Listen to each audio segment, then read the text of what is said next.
Χριστούγεννα σου πω, έλα πάμε Γεια σου κατασκευή. Γιώργη. Ψήνομαι. Τι παίζουμε μάλλον τώρα. Άσε μας. Έλα ρε Μιμή. Αυτό το ξέρω. Ροπούστες, ροπούστες. Ροπούστες, ρε.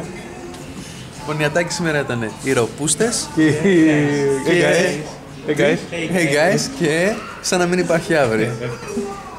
Και πώς συνδυάζω τα μήνυμα μου το σαν να μην υπάρχει αύριο. Για πες τα όλα. Γαμάτε σαν να μην υπάρχει αύριο. Φάτε σαν να μην υπάρχει αύριο. Ψηθείτε σαν να μην υπάρχει αύριο. Ο Παντελής έχει σκοπό να κάνει συνθετικά σκηνοθεσίες καινούργιες. Είχα ιδέα φοβερή. Έχει φοβερή ιδέα και εγώ την έχω εμπλουτίσει αυτήν την ιδέα. Κοίταξε λοιπόν, ο Γιώργος βγάζει εδώ κάτι. Από τα γυαλιά ξεπλουδίζω εδώ πέρα. Και θα το κάνουμε ένα θρίλερ. Συνειδητοποιεί ο Γιώργος ότι πέφτει το τέρμα του. Πολύ ωραίο. Και μετά η story. Ένα λεπτό θα είναι. Θα είναι ταινία μικρό Α, μήκος. ξεβλουδίζω.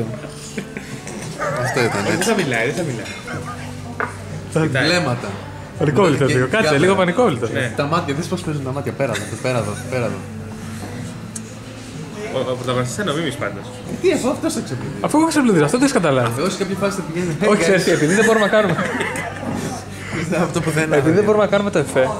Το εφέ του ξεφλουδίσματος όλο μου το σώμα να ξεφλουδίσει, δεν γίνεται αυτό. Εύκολα μπορεί Από να το εκεί και κάνουμε. από εκεί και μετά, εγώ είπα να εστιάσουμε στη σκιά μου που θα πανικοβάλλετε και να βλέπουμε τις κινήσεις. Απλά να ακούμε τις φωνές του.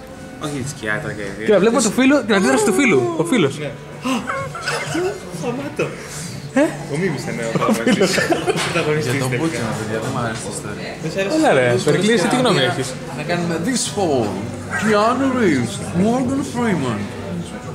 Γιώργη, έχεις πει και καλύτερα. Όχι, συμφωνώ. Πρέπει να τα εμπλουτίσουμε να βγει μια πολύ καλή ιστορία. Για πες. Δεν καλή ιδέα. Να προτείνω. Κάτω. Κάτι. κάτι. Κάτι.